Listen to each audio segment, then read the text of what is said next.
ተስፋ የሚያስቆርጡ ናቸው። ዘይት ቸርቻሪዎች፣ ሶፍት ቸርቻሪዎች፣ በደናግላን የሚነግዱትን ወሮ በሎች ያቸው ተስፋ የሚያስቆርጡ ናቸው። እግዚአብሔር አይመለከትም እንዴ? ፍርድ ቢኖር ለምን ዝም ይላቸዋል? እንዲህ ስሙን እያስጎደፉ ቃሉና ትምህርቱ ስሙ እየተሰደበ እንዴት ዝም ይላቸዋል እስክንል ድረስ ሰማይ ዝም፣ ከተሞች ላይ ዝም። ድፍረታቸው ጥግ ነው። በስሙ ይነግዳሉ። ዘይት ገዝተን የተጸለየበት ዘይት ስትገዛ ሲጀመር በቃ ፈውስ የለም ማለት ነው። አለቀ። ምክንያቱም ፈውስ ጸጋ ነው። ፈውስ ነፃ ነው። ፈውስ ነፃ ነው። ማናቸውም መንፈስ ቅዱስ የሚሰራቸው ነገሮች ሁሉ በክፍያ ሳይሆኑ በነፃ ናቸው። ዘይትን ጨምሮ የተለያዩ ቁሳቁሶችን የመንፈሳዊ ቅባትና የተአምራት መሳሪያዎች እንደሆኑ ማስተማር እና መለማመድ የሌለ ነው። በወንጌል ውስጥ የኢየሱስ ክርስቶስ ስም ይፈውሳል። ሳሙና አይፈውስም፣ ዘይት አይፈውስም፣ ሃይላንድ ውሃ አይፈውስም። ስሙ ይፈውሳል። ዘይት በሌለበት የኢየሱስ ስም ይፈውሳል። እስቲ ይሄ አሜን በሉ ከገባችሁ። የማንም ነቢይ እንትፍ ምራቅ በሌለበት ቡራኬ በሌለበት የኢየሱስ ክርስቶስ ስም በጓዳሽ ይፈውስሻል። አንድ ጊዜ የተጸለየበት ዘይት እንዲቆጭ ብሏል መጽሐፍ ቅዱስ። ያው ለታመመ ዘይት ቀብተን እንድንጸልይ ያዘናል። ግን እዛ ዕቃ ውስጥ ፈውስ ከርኖበት ቁጭ ብሏል ብላችሁ እንዳታሙ። ዕቃ ውስጥ ፈውስ ተከርኖበት ልክ እንዲህ ሳረግ ፈውስ ከውስጥ ሊወጣ ይብላ አይደል? መጽሐፉ ዘይት ቀብተው ይጸልዩለት ካለ በኋላ ዘይቱም ይፈውሰዋል ይላል አይደል? ታዲያ ምንድን ነው? ዘይት ቀብተው ይጸልዩለት ታዲያ ምንድን ነው? የእምነትም ጸሎት በሽተኛውን ያድነዋል። ዋና ዘይት ይገዛል ለመኖር።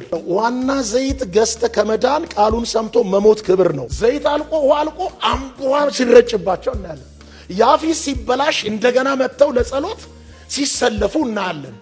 ሰው ለመኖር ማደርገው ጥረት የለም። አንድ ነገር ልንገር፣ በጣም ከገባ ህይወት ምትኖረውም ለመኖር እንደሆነ ምትሞተውም ለመኖር እንደሆነ ይግባ። ጴጥሮስ እጅ እየጫነ ሲጸልይ፣ ዮሐንስ እጅ እየጫነ ሲጸልይ አየና አንድ ሰው ምኑን ይዞ መጣ ነው የሚለው? ብሩን ይዞ መጣ፣ ገንዘቡን ይዞ መጣ። ጠገራውን ጴጥሮስ እግር ስር ለቀቀው። ሰዎች እኮ ለወንጌል ስራ ሰጥተዋል። ጴጥሮስ አልተቃወማቸውም። የወንጌል ስራ ነው። ይሄ ሰውዬ ግን ሊገዛ ነው። ጴጥሮስ እግር ስር አረገና ወንድሞቼ ሆይ አለ ጴጥሮስን፣ እኔም ደግሞ እንደናንተ በቃ ፓወር ፋየር እንደሆን ታችሁን ጭናችሁ ጸልዩብኝ፣ ይኸው ገንዘብ አለ። ጴጥሮስ ምን አለው? በእውነት ይሄ ሰው አራያ ነው፣ ለሁላችሁም አራያ ነው። እስቲ ሌላም 10,000 ያዛችሁ ወደፊት ለፊት ነው። በእውነት ይሄ ሰው አራያ ነው አለ። ምንድን ነው ያለው? ልክ እንዲህ ሲለው ጴጥሮስ መንፈሱ ምን ያህል እንደተበሰጨበት የምታውቀው በንግግሩ። ውሃ በመጠን እየተለካ የሚሸጥ የጸሎት ውሃ፣ የጸሎት ዘይት፣ የጸሎት ራፊ ጨርቅ፣ የጸሎት ወንበር፣ የጸሎት ስክሪፕቶ። እንዴ ያ አልሞትንም እንዴ ጎበዝ? ኢየሱስ አለ እንዴ? ያለ ይመስላችኋል? ይሄ በማባበል የሚሰራው የዊችክራፍት ስፒሪት ነው እንጂ በዚህኛው ስክሪፕቶ ከተጠቀምሽ ቪዛ ይመታልሻል የሚል፣ በዚህኛው ፎጣ ከተጠቀምክ፣ በዚህኛው ጨርቅ ከተጠቀምክ፣ በዚህኛው ውሃ ከተጠቀምክ፣ በዚህኛው ዘይት ከተጠቀምክ ተጠንቀቁ። this is witchcraft። የእግዚአብሔርን ነፃ ስጦታ በገንዘብ ለመግዛት፣ በገንዘብ ለማግኘት፣ በገንዘብ ለመሻማት የሚሞክሩ ሰዎችን ክፍያ ሲሆን እግዚአብሔር እጁን ያወጣል። እግዚአብሔር የለበትም። ከዛ ላይ ብትፈወስም እንኳን ሰሞኑን መልሰ ያማል እግዚአብሔር እንጂ ለካ ዕቃው አልነበረም። ከዛ እግዚአብሔር በድለናል አለ። የተሰቀለውን ረስተን መስቀያውን ይዘን እየቀደስን ስንቆይ በድለናል አለና በህዝቡ ፊት አውጥቶ ሰው እያሳጠነ እኮ ነው እዚህ ላይ ነበር እኮ ተሰቅሎ ይዳን ነው እያሉ አወጣና በህዝቡ ፊት መጽሐፉ እንደሚናገረው ያን ሙሴ ሲያሳጥንለት፣ መሳፍንት ነገስታት ሲያሳጥኑለት የነበረውን ይሄ ጎበዝ ንጉስ ከፉካ ውስጥ እንደዚህ ከግንብ ውስጥ የሙሴን መጽሐፍ አግኝተው አምጥተውለት አንቦ ሲያይ እግዚአብሔር በድለናል ብሎ በህዝቡ ፊት አመጣና መጽሐፍ እንደሚናገር ቀለጣጠመው፣ ሰባበረው። በዛ ሳሰቡ ምን እንደሚል ገምቱ። ወይኔ እንዴ ምን ነው ይላል። ቀለጣጠመው። ህዝቡ ለሚያሳዩት ነገር ምላሽ ሰጠ። ምን ብሎ? ይሄ ነሐስ ብቻ ነው፣ ነሁሽታን አለው። ነሐስ ብቻ ነው አለ። የሚያድን አምላክ እግዚአብሔር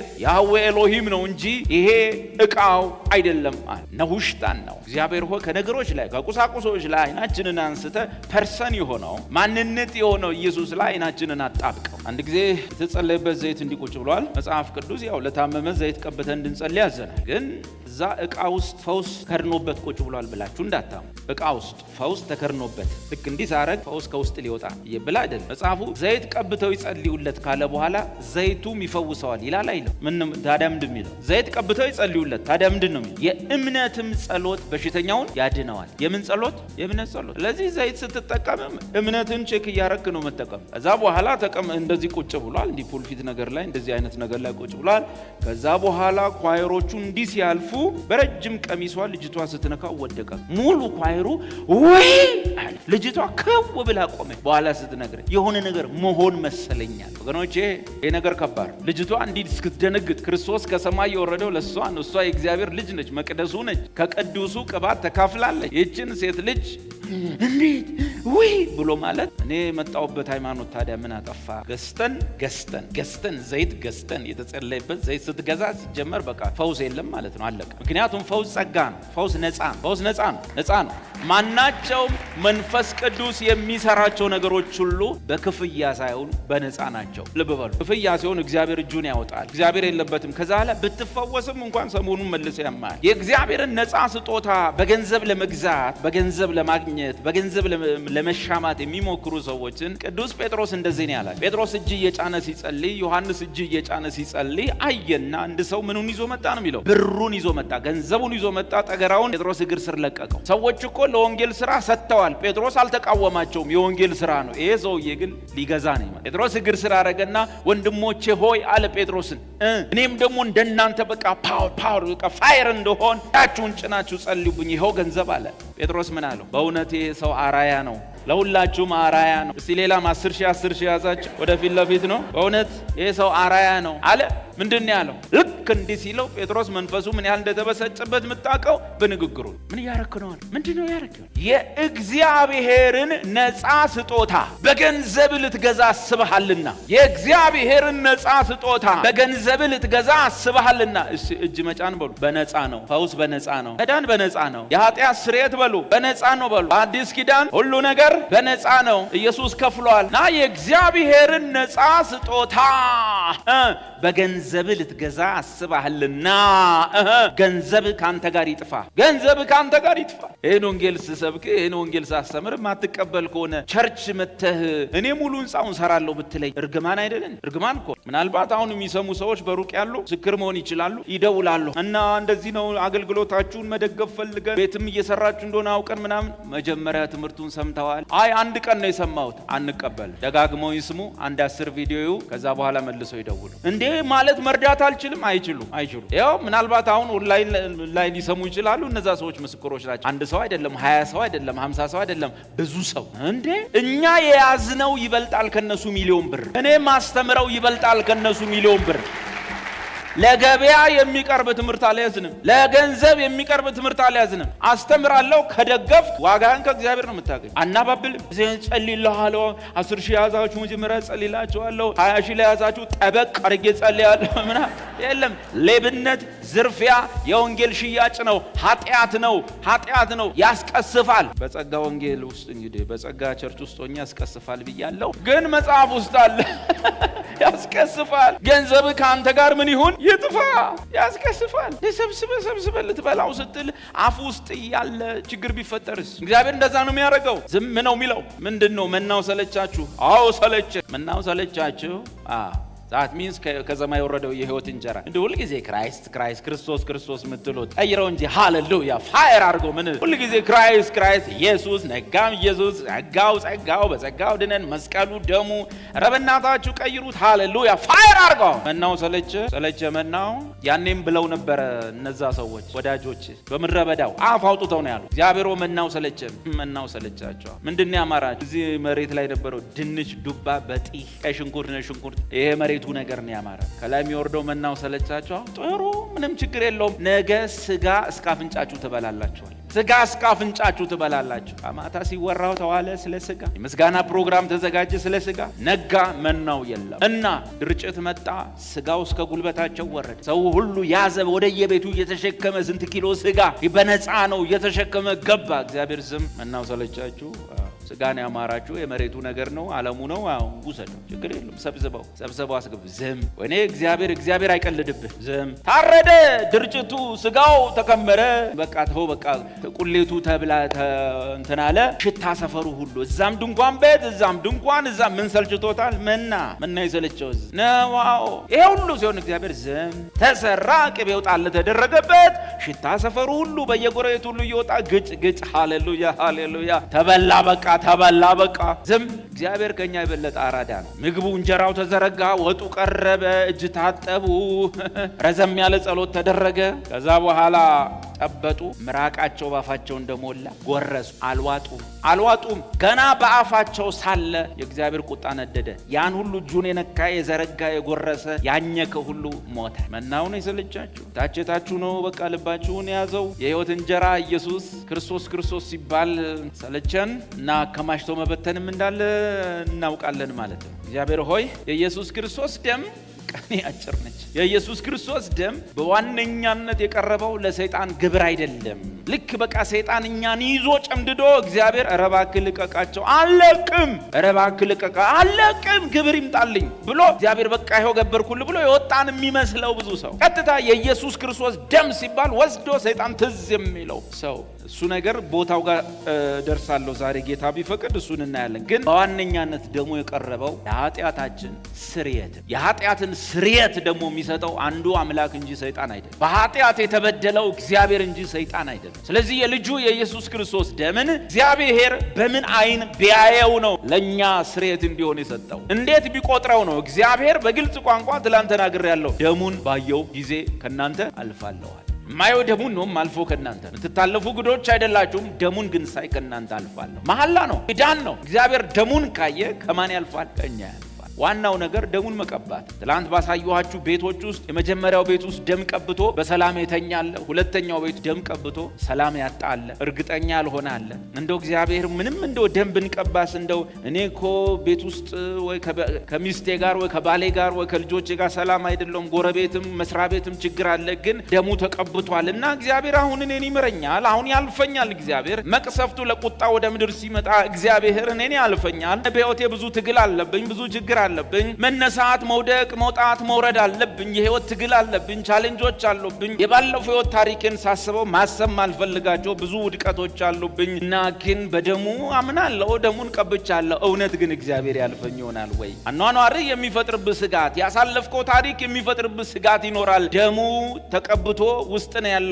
ዛቤት ደሙ ያለው ሰው አይ እኔ ደሙ ላይ እርግጠኛ ነኝ ብሎ ምስጋና እያለ ጸልዮ ተኝቷል። አንተ ደግሞ ማረኝ የሚል እየዘመርክ እያደርክ ነው። ግን እግዚአብሔር ሲጀመር ያለው አንድ ነገር ነው፣ ደሙን ባየው ጊዜ ከናንተ አልፋለሁ። ለዚህ ያኛውንም ቤት እግዚአብሔር አለፈው። ለምን? ደም ቀብቷል። ይሄኛውን ቤት ትርፉ ስጋት ነው። እግዚአብሔር ግን አልፎት ሄዷል። ምኑን አይቶ? ደሙን ስላየ። ደሙን ባየ ጊዜ እግዚአብሔር ከኛ አልፏል። ያን ዘጸአት ላየን ሁለቱን ፍየሎች አየናቸው። ሁለቱ ፍየሎች ላይ ያየነው ደሙ ስለፈሰሰ መሰዊያው ላይ ስለቀረበ ምን ያህል ነው የተወገደው? ምን ያህል ነው በእግዚአብሔር ፊት በእርግጠኝነት እኔና አንተ በኃጢአታችን ያልሆን ነው። አሁን በኃጢአቱ የሆነ ክርስቲያን የለም።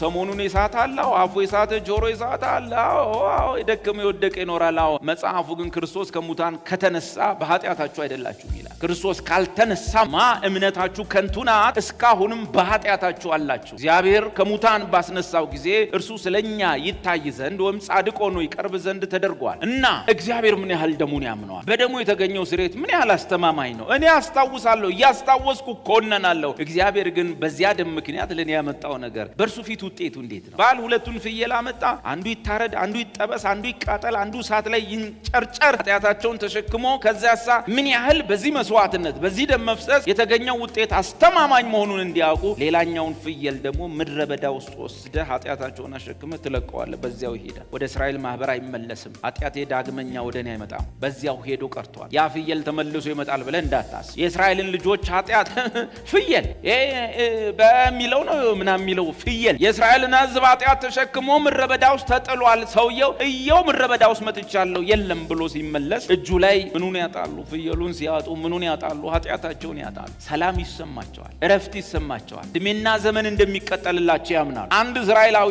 አንድ ፍየል ላይ ኃጢአቱ ተጭኖ ምድረ በዳ ውስጥ ስለተጣለለት የሚሰማውን ዓመት ሙሉ የሚሰማውን ሰላም አንድ ክርስቲያን እንዴት ያጣል? አንድ ክርስቲያን እንዴት በእግዚአብሔር ልጅ ደም ላይ ይህንን ሰላም ያጣል? እውነት የእስራኤልን ልጆች ፍየል ይዞት ኃጢአታቸውን ሄዶ ይሆንን? እውነት መሰዊያው ላይ የቀረበው ደም ኃጢአታቸውን አስወግዷልን? ኧረ በጭራሽ። ዕብራውያን 10 ቁጥር 4 የፍየሎች የጥጆች የኮርማዎች ደም ኃጢአትን ሊያስወግድ አይቻልምና እና ታዲያ እግዚአብሔር ለምንድነው ወደዛ ይዞት ሄዷልና ሰላም ለእናንተ ይሁን ያላቸው? እግዚአብሔር በዛ ውስጥ እያየ ያለው የልጁን ስዕል ነው። እግዚአብሔር በዛ የህይወት መስዋዕትነት ውስጥ የሚያየው ኢየሱስን ፍየል እያየ አይደለም። እግዚአብሔርን የሚያክል ትልቅ አምላክ ያህዌ ኤሎሂም ጄሆቫ አዶናይ የተባለው አምላክ ከቤት እንስሳ ጋር ከፍየል ጋር ጉዳይ ያለው። በጉን አምጣ፣ ዋኖሱን አምጡ፣ እንዲያርጉና እንዲያርጉ፣ ሁለት ዋኖስ አምጡ፣ አንዱን ዋኖስ ረዱ፣ ደሙ መታየት አለበት፣ ደሙና ውሃው እንደባልቁ። ከዛ በኋላ አንዱን ዋኖስ ግን በዛ ደምና ውሃ እንዲህ ትለውሱትና ትለቁታላችሁ። እግዚአብሔርን የሚያክል ብቻውን አምላክ የሆነ ከሱ በቀር አምላክ የሌለ የዩኒቨርስ ፈጣሪ አሁን ከርግብ ጋር ጉዳዩ ያው የሚያወራው በልቡ ትሑት የሆነ የዋህ የሆነው የእግዚአብሔር ልጅ ኢየሱስ ወደዚህ ምድር መጥቶ ስለ ኃጢአታችን ሞቶ ኃጢአታችንን ሁሉ ተሸክሞ ከዚያ በኋላ ከሙታን በመነሳት በእግዚአብሔር ፊት ስለሚያሰጠን ጽድቅ በአባቱ ፊት ደሙን ይዞ እየታየ ያለውን ጽድቅ እሱን ማሳያ ነበረ። መጽሐፉ ሐሳብ ይሄ ነው። ለዚህ ከእግዚአብሔር አንጻር ነው ደሙ የቀረበው። ውጤቱ ምንድነው? ሁሉም ክርስቲያን የኃጢአቱን ስርየት ከደሙ የተነሳ ተቀብሏል። ቦታው ጋር ስንደርስ ንባብ አውጥተን ዕብራውያን 9ና 10ን ስለምና ሁለተኛው ከዚሁ ጋር የተያያዘው ያው አንነጣጥለውም የተያያዘው የኢየሱስ ክርስቶስ ደም እግዚአብሔር ረክቶበታል፣ አርፎበታል። የኃጢአትን በቀል የኃጢአትን ቁጣ እግዚአብሔር በዛ ደም መፍሰስ ላይ ፈጽሞታል። እግዚአብሔር ቁጣው በረደ። በክርስቲያኑ ላይ ቁጣ ታውቃላችሁ፣ መጽሐፍ ቅዱስ ውስጥ ቁጣና ቅጣት የሚሉ ቃላት አሉ። ቁጣ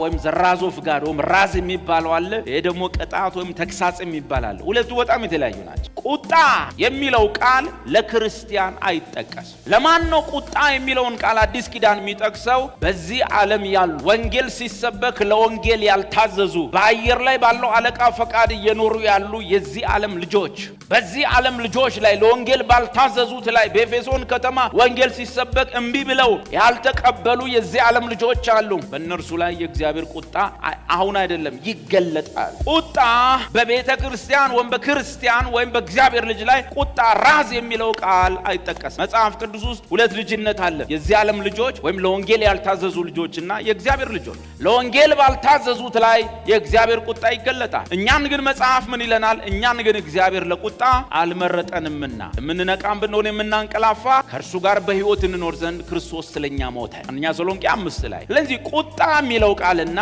ቅጣት ወይም ተግሳጽ የሚሉ ቃላትን በልቶ ማጥናት። ቁጣ በአላመኑ ሰዎች ላይ የሚገለጥ ነው። ቅጣት ወይም ተግሳጽ የሚባለው በእግዚአብሔር ወንዶችና ሴቶች ልጆች ሁሉ ላይ የሚፈጸም ሁሉም የምኑ ተካፋይ ሆነዋል? አቤት ዕብራውያን መጽሐፍ አቤት! ሁሉም የቅጣት አባቱ የማይቀጣው ልጅ ማን? ልጄ ሆይ እግዚአብሔር በገሰጸ ጊዜ አትድከም፣ እግዚአብሔር በሚቀጣ ሰዓት ተስፋ አትቁረጥ። ጌታ የሚወደውን ይቀጣዋልና አባቱ የማይቀጣው ልጅ ማን ነው? ስለዚህ ኢየሱስ የአባቱን ስራ ነው የሚሰራው። ይቀጣል፣ ይገስጻል። በአምስቱ ፍርዶች ወይም